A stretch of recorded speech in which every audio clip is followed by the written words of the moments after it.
Romans ruled Britain for nearly 400 years. They'd brought with them all sorts of revolutionary new concepts, from the hot bath to the hamburger. In this programme, I'm going to look at some of their wackier technology, like the first robot and the slot machine, inventions that were literally centuries ahead of their time.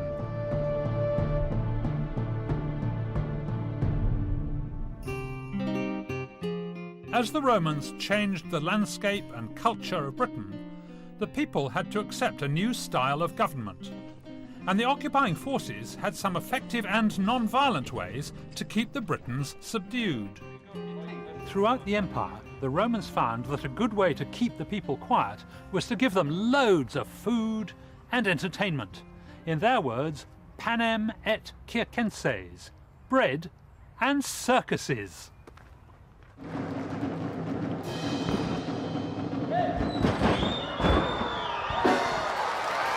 The Latin word circus actually means a racetrack for horses.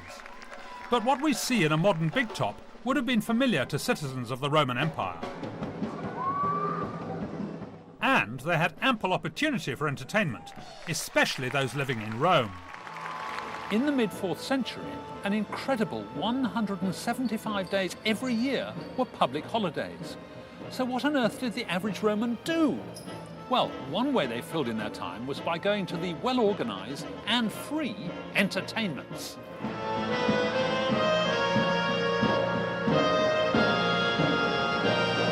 We know from Roman writers that much of the entertainment was staged in the street, with tightrope walkers teetering above the heads of the crowd.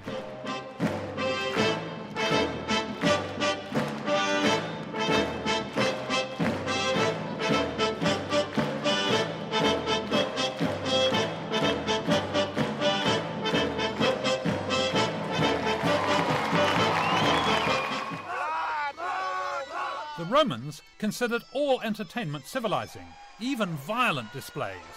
So every Roman city had an amphitheatre.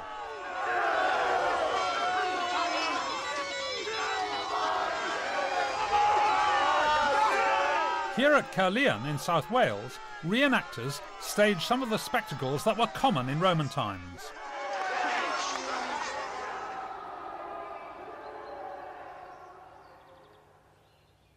Today, only the stone foundations of the amphitheatre survive. These would have supported rows of wooden seats. The oval central area was covered with sand, harina in Latin, from which we get our word arena. Most of the year, this amphitheatre was used for training soldiers, but on public holidays it was transformed into a theatre.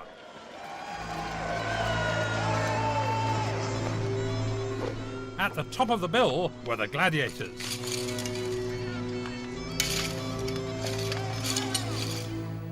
In the violent world of gladiators, religion was very important, and the Romans worshipped many gods. Before he went out to meet his fate, each gladiator would have come into a little room like this to pay his respects to a shrine. This one was to Nemesis, the goddess of fate and divine retribution. One of the rituals of Roman worship was cleansing. Amazingly, there's evidence in the texts for a coin-operated water dispenser. It could have been the world's first slot machine. Just look at this. With the top off, you can see how it works. The coin runs down the chute, drops onto the pan, and its weight tilts the lever and lifts the flap to dispense the holy water.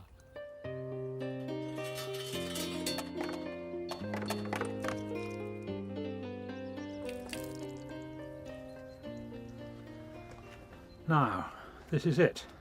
In for a denarius, in for a librum.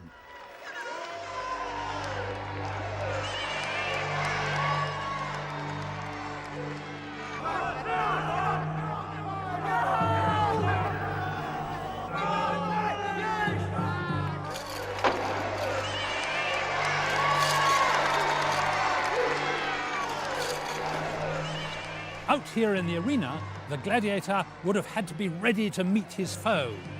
either another gladiator or a wild beast.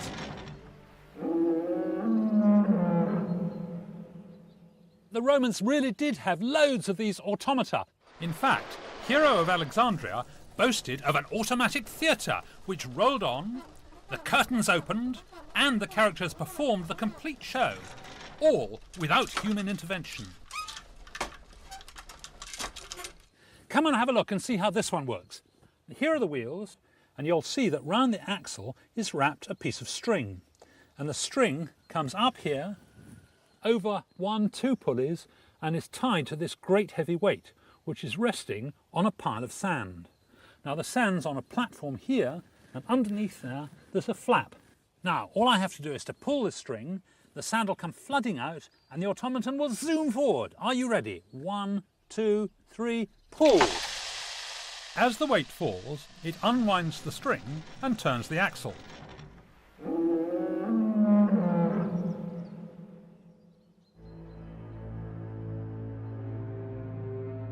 By the end of the 3rd century, the Roman Empire was coming under attack.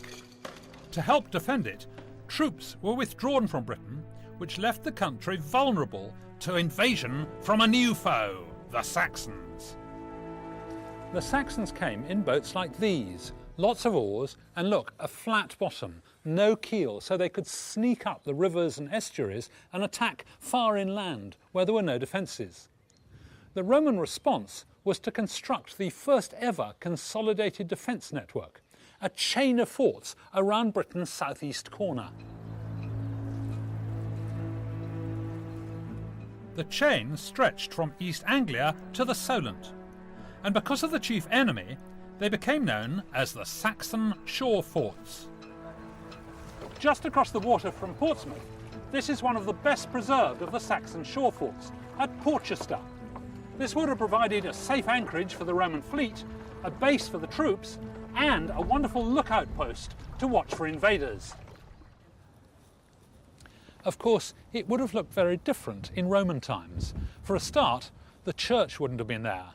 For another thing, they laid it out in their standard pattern for an army camp. So there would have been a road up there where it still is, and another one running from side to side the other way. All the buildings were wooden, laid out in a grid pattern between the roads, with the barracks and the bathhouse and all that sort of thing.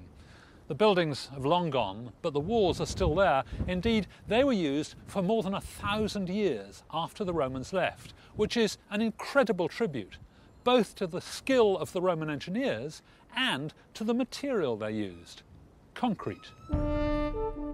Concrete underpinned the architectural achievements of the Roman Empire. They used it to build many of their most lasting public buildings, from aqueducts to the Colosseum. Someone who's spent a long time studying Roman concrete is Tony Rook. Now, Tony, you reckon all this stuff is Roman? This is Roman up to about here somewhere. And then above that, it's all bodged and patched, and all sorts of things have happened to it over the years. Right, but these bottom bits definitely Bottom Roman. bits are definitely Roman. So where did they get all the chalk and the flint from? Well, luckily, of course, they use local material. Luckily, just across the way here, just across the other side of Really? the other side of the water, we actually have, you can still see across there, a great big chalk pit. Yes. And the flints occur actually in the chalk, inlined in the chalk. The flints are like bricks held together by lime mortar. Together they form a type of concrete which sets very slowly. This type of material was used for most of the Romans' defensive walls. Now, Tony, you ready to go? Yep. Right, so how did they make the walls here? Well, they started off with the chalk, the local limestone. Right? Okay. If you take that and you heat it in the kiln until it's red hot, Yeah. it loses a lot of weight, Yes. and it becomes what's called quicklime. Okay. It's called quick because it's very reactive. Okay, so what does that look like? Well, it looks exactly the same. But Right. we've got the specimen here, which has been crushed. Okay. And if we take that and we add water to it, you'll see what happens. Okay, so it's one shovelful. Well, let's put a couple of Okay, shovels. you're Let's on. be Okay, generous. how much water? Oh, enough to make it just look wet at the Okay. moment.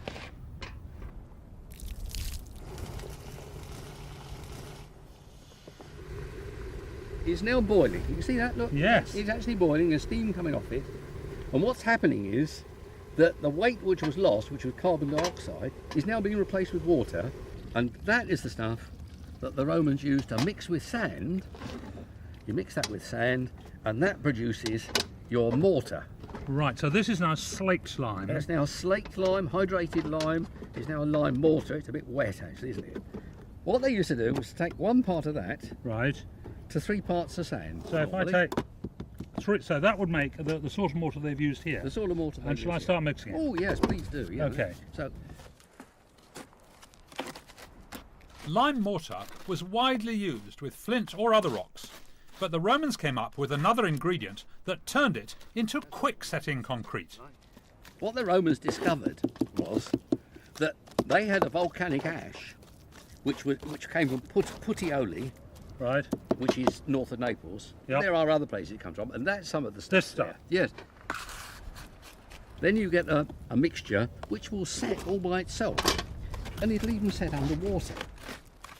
In fact, water is a vital part of the chemical reaction which turns this into a solid.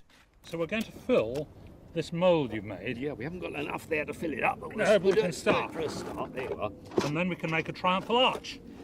We hope. Yeah. So, by adding volcanic ash, the Romans had hit upon the secret of fast-setting concrete, which, like its modern equivalent, also sets underwater. One of the reasons why Roman buildings have lasted so long is that the Romans were brilliant structural engineers, and one of the great structures that they almost certainly brought to Britain was the arch. Just look at this one here. Up at the top, there are 7 stones there, just hanging in space. The only reason they don't fall down is that each one is shaped like a wedge, wider at the top than the bottom, and it can't fall through its hole. This is a later arch, but constructed the same way. Earlier, the Greeks spanned spaces with flat beams or lintels. The problem with lintels is that they aren't very strong. Using an arch like this automatically spreads the load from the centre to the walls, and that means that the arch is inherently stronger. The Romans used arches to great effect in many of their buildings.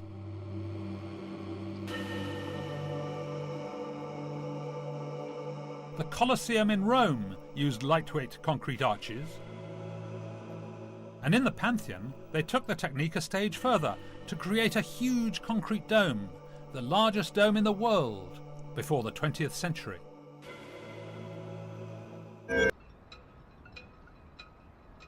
Porchester and the other Saxon shore forts laid the foundations for nearly 100 years of peace in Britain. But the restlessness across the Channel began to stretch the resources of the Roman army. By the end of the 4th century, the Roman Empire was in real trouble.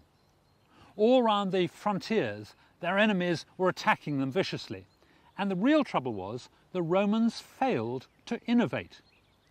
During the early period of the inhabitation of Britain, their engineering and their technology was absolutely brilliant, but they failed to make any advance in the next few hundred years, and as a result, they were being outmaneuvered all over the place. There was one man who thought that the empire could in fact be saved by developing new technology, and he wrote a letter about it to the emperor. It's called De Rebus Bellicis, which is normally translated of military matters.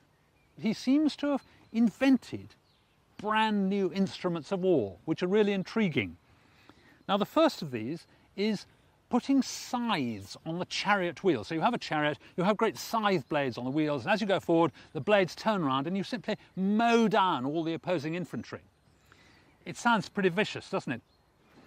Perhaps my favourite of his inventions, though, was the thing that he said was absolutely essential for armies who needed to cross rivers or boggy country, and this was the portable, inflatable bridge. The book describes animal skin floats lashed together. There's no evidence that any of these inventions was ever made, but I wanted to give the inflatable bridge a go. First job is to find some animal skins.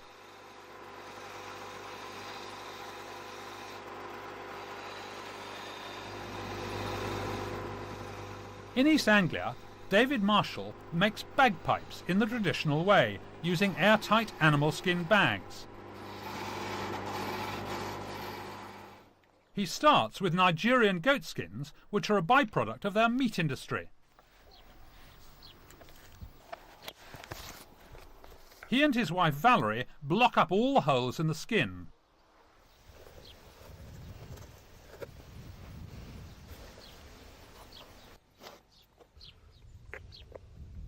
He then pours in bagpipe sealant, made of soap, oil, animal glue and gelatin, all of which the Romans had access to.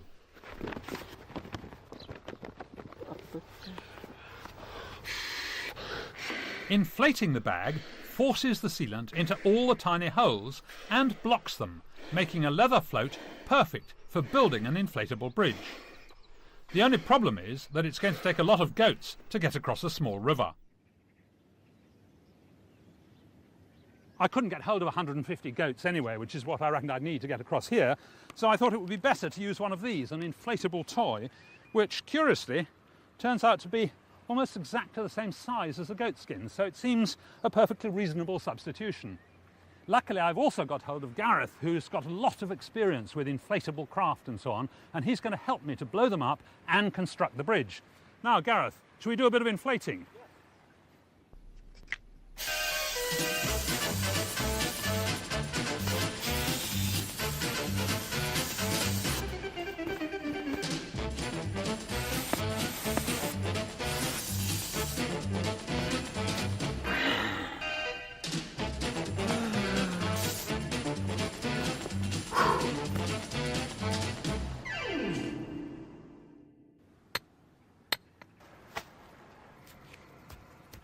The man in the book specified that he held his animal skins together with hooks and eyes like this, and that both held them rigid and also stopped them rotating.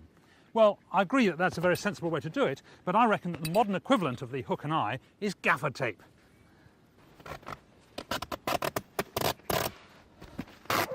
That should do it, and we're getting on.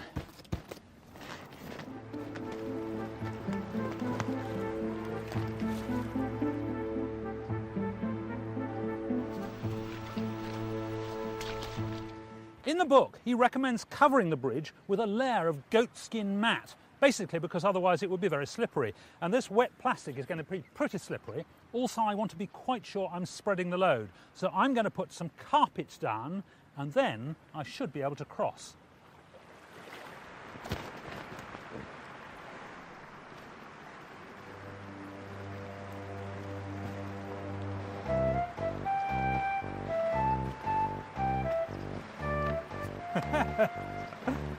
It's a very bizarre feeling. It's swaying a bit sideways. It's easily supporting my weight, that's not a problem. I'm not getting down to the water level here. Buoyancy is good.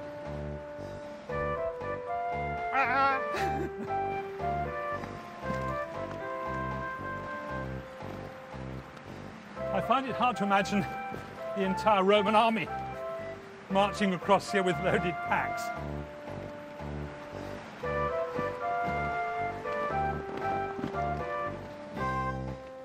Terrific! I'm there! An inflatable bridge. We've crossed the raging torrent. Clearly it's possible, although whether it really would have been useful for an army, well, I'll leave that to the experts to decide. The Romans may never have made an inflatable bridge, but the idea does seem to have been sound.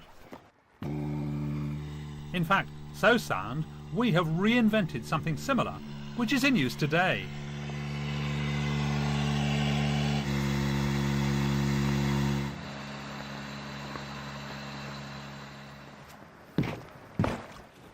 You look a little bit wobbly there. Tell me, what are these things used for? Well, they're used by the emergency services for rescuing people who have fallen through frozen ponds, like this one would be in the winter. Right, but not by the army. Not at the moment, no. They are looking at it, but it's only used by fire brigades at the moment. Right. So did you know that this was a Roman invention? No, we didn't actually. No, it was quite a surprise to us when we learnt that they were using this kind of concept then. So now you can go back to this one. No, I don't think so. I think we'll stick with what we got there. Anyway, it's wonderful. This is something else we have to thank the Romans for. Cheers. Cheers. Well, the inflatable bridge was a lot of fun, but actually, given the choice, I think I'd rather have a boat. And so probably with the Romans, because even though they were great engineers, on the whole they preferred tried and tested technology. Their best ideas were stolen from the Greeks, but they made them work really efficiently. In the end, the empire simply got too big.